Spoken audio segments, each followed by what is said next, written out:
नमस्कार। आप सभी के अपने चैनल जय गुरुदेव उत्तराखंड पर एक बार फिर से बहुत बहुत स्वागत है। कामना करते हैं कि आप और आपके परिजन सभी स्वस्थ होंगे। इसी कामना के साथ बढ़ते हैं आज के अद्भुत क्रमांक की ओर। आज के इस दौर में प्रत्येक मनुष्य अपने आप को बड़ा बनाना चाहता है।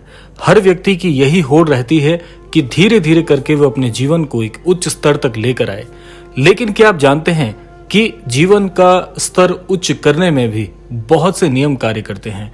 तो आज आपको 4 ऐसी मुख्य बातें बताएंगे जो कि आपको अपने जीवन में अवश्य मान लेनी चाहिए यदि आप भी अपने आप को एक दिन बहुत ऊंचे पद पर देखना चाहते हैं। आप भी चाहते हैं कि मेरा जीवन बहुत ही उत्कृष्ट हो जाए, मुझे भी जीवन में सफलता के नए नए आयामों तक पहुंचने का मौका मिले और मुझे भी अपने जीवन के स्तर को ऊंचा करने के लिए पूरी स्वतंत्रता चाहिए।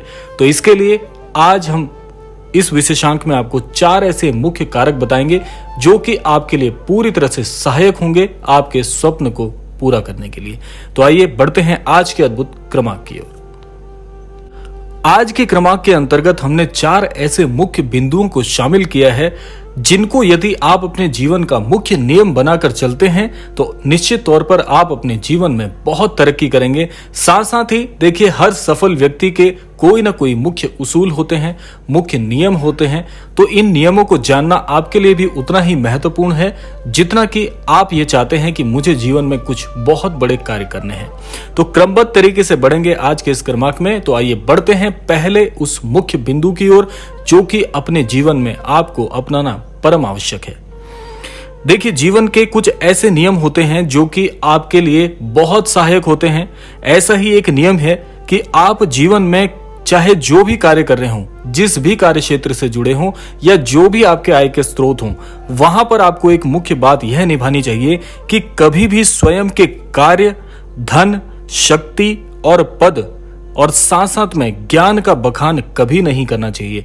क्योंकि यदि आप इन चीजों का बखान करते हैं, इनकी बढ़ चढ़कर बड़ाई करते हैं, तो ऐसा करने से आपके उस अमूक संसाधन की, चाहे वो ज्ञान हो, चाहे वो आपकी शक्ति हो, चाहे आपका पद हो या आपके द्वारा संचित किया हुआ कार्य क्षेत्र से जुड़ा कोई ज्ञान हो, तो इन सभी चीजों का जीवन में क्षय हो जाता है अगर इनका आप बढ़ चढ़कर बखान करते हैं। ऐसी चीजों से आपको बचना चाहिए क्योंकि कई नियम ऐसे होते हैं कि अगर आप अपनी शक्ति का प्रदर्शन करते हैं, यदि आप अपने ज्ञान का प्रदर्शन करते हैं, तो हो सकता है कि आपकी विचारधारा कोई चुरा ले और आपकी उस विचारधारा से कोई नया कार्य वो स्थापित कर ले।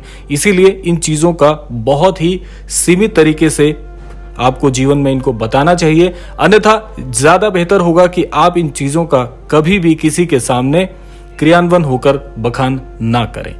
तो ये था पहला मुख्य बिंदु जो कि आपको हमेशा ध्यान रखना चाहिए कि इन चीजों का बहुत सीमित तरीके से उपयोग करना चाहिए। अब बात करते हैं दूसरे उस कार्य की जो कि आपको अपने जीवन में कभी भी नहीं करना चाहिए।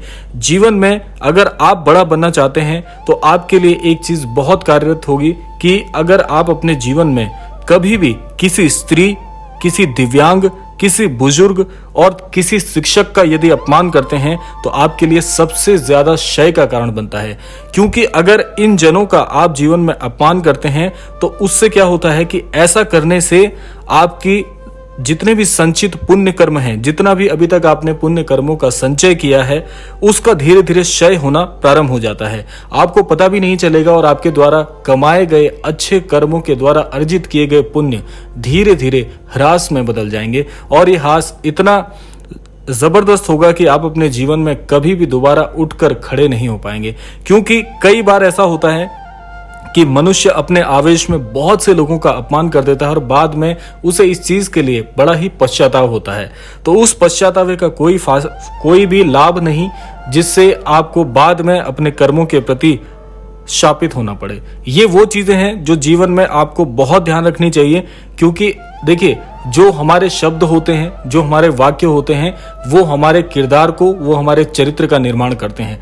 अगर आप ऐसे शब्दों का इस्तेमाल करेंगे, ऐसी वाणी का इस्तेमाल करेंगे जो दूसरों को हास पहुंचा रही है, दूसरों को कष्ट पहुंचा रही है, तो सोचिए कि उसके एवज में आपके जीवन में नकारात्मक स्थितियां आएंगी। नकारात्मक स्थितियां आएंगी तो आपके निर्णय गलत होंगे, निर्णय भी उतने खराब होंगे, और जो भी खराब निर्णय आप जीवन में लेंगे भला वो आपको कैसे जीवन में आगे ले जा सकते हैं। तो इसीलिए ऐसे कोई भी कार्य ना करें जिनसे जीवन में आपको पछताना पड़े, तो इन कार्यों से आपको सदैव बचना चाहिए। अब बात करते हैं तीसरे उस मुख्य बिंदु की, जो कि आपको जीवन में आगे बढ़ने से रोकता है, आपको पता भी नहीं चल पाता और जीवन में आप पिछड़ते चले जाते हैं। ऐसा ही एक नियम और है कि कभी भी अपने द्वारा कमाए गए धन का, अपने समय का, अपने संस्कारों का तथा अपनी सेहत का कभी भी व्यर्थ व्यय ना करें। ऐसा करने से आपकी बुद्धि और आपका पुरुषार्थ धीरे धीरे नाश की स्थिति में चले जाता है। फिर से मैं आपको बता देता हूं, अपने द्वारा कमाए संचित धन का, समय का, संस्कारों का तथा सेहत का व्यर्थ कभी भी व्यय आपको नहीं करना। देखिए, कभी भी जीवन में किसी भी चीज की व्यर्थता बहुत खराब होती है। पर्याप्तता जीवन में तब भी एक अच्छा उसूल बन जाता है, लेकिन आपके पास यदि किसी चीज की अधिकता है और उसको व्यर्थ रूप से अगर आप खर्च कर रहे हैं, व्यर्थ रूप से उसका व्यय कर रहे हैं, तो ये भी आपके पुरुषार्थ के नाश होने का बहुत प्रमुख कारण बनता है। होता यह है कि जब किसी भी चीज की अधिकता आपके पास होती है, आप उसका अन्यथा व्यर्थ करते हैं, उस चीज को अन्यथा उसका व्यय करना प्रारंभ करते हैं, तो ऐसा करने से आपकी उस अधिकता में से धीरे धीरे करके सभी चीजों का हाश होना प्रारंभ हो जाता है। धीरे धीरे वो चीज नाशवान बनते चली जाती है और धीरे धीरे आपके जो कोष होते हैं वो खाली होने प्रारंभ हो जाते हैं और आपको इस चीज का पता ही नहीं चलता। जो भी मैं आपको मुख्य बातें बता रहा हूं, ये वो चीजें हैं जो मनुष्य कभी भी अंतर्मन से झांक के नहीं देखता, क्योंकि आप धीरे धीरे जिस चीज के बारे में आपके पास में अधिकता है उसको अगर आप खराब करते जाएंगे धीरे धीरे और आपको पता भी नहीं चलेगा, तो एक समय ऐसा आएगा कि आपका पूरा कोष ही खाली हो जाएगा और एकाएक आपको पता चलेगा कि वो चीज आपके जीवन से पूरी तरह से जा चुकी है। और वो चीज आपका ज्ञान भी हो सकता है, वो आपका धन भी हो सकता है, वो आपके संस्कार भी हो सकते हैं और एक अच्छी सेहत भी हो सकती है, जो कि अच्छी अवस्था में होने के बाद दुर्व्यवस्था में आ जाती है, केवल और केवल आपकी इस भूल के चलते। तो इसीलिए हर चीज का पर्याप्तता के साथ इस्तेमाल करें, जीवन बहुत बहुत लाभकारी सिद्ध हो जाएगा। अब बात कर लेते हैं अपने चौथे और सबसे महत्वपूर्ण बिंदु की, जो कि आपके लिए सबसे ज्यादा प्रभावशाली है। देखिए, ऐसे ही जो मैंने आपको 3 नियम बताए, उसमें से एक बात आपको और जीवन में शामिल करनी है कि जीवन में कभी भी किसी की धर्म, जाति, साक्षरता एवं पद के आधार पर उनको सम्मान ना दें, बल्कि आपको सम्मान की जो दृष्टि है वो सभी के लिए समभाव में रखनी है।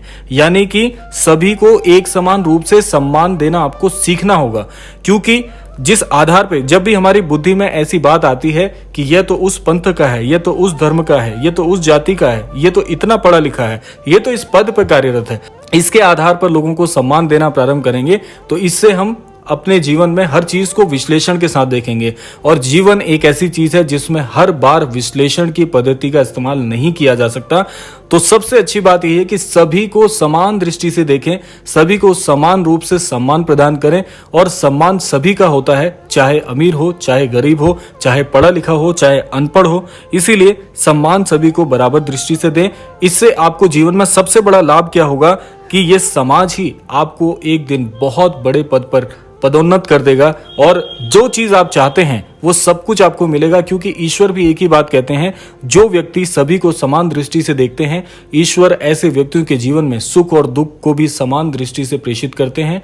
और ऐसे व्यक्ति को बुद्धि भी ऐसी मिलती है कि वो हर स्थिति परिस्थिति को समान दृष्टि से देखकर अपने जीवन में दुखों से पार निकल जाता है। ऐसा व्यक्ति मोक्ष का बहुत जल्दी अधिकारी बन जाता है।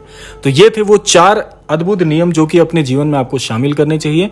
ये चारों नियम अगर आप जीवन में अपनाते हैं तो आप देखेंगे कि आपके जीवन में आपका जो स्तर है वो धीरे धीरे इतना बड़ा हो जाएगा कि आपको भी इसका अनुभव, इसका एहसास नहीं हो पाएगा। तो ये था आज का अद्भुत क्रमांक। आशा करते हैं इस क्रमांक के माध्यम से अवश्य ही आप कुछ सीख पाए होंगे। इसी कामना के साथ अब विदा लेने का समय आ गया है। विदा लेने से पूर्व समय है प्रार्थना का। यही प्रार्थना मैं करना चाहूंगा कि श्री महाराज जी सभी को सद्बुद्धि प्रदान करें, सभी को सन्मति प्रदान करें, इस संपूर्ण सृष्टि का, इस संपूर्ण लोक का कल्याण हो। इसी कामना के साथ विदा लेते हैं। मिलते हैं अगले क्रमांक में। तब तक के लिए जय श्री राम, जय गुरुदेव, जय उत्तराखंड।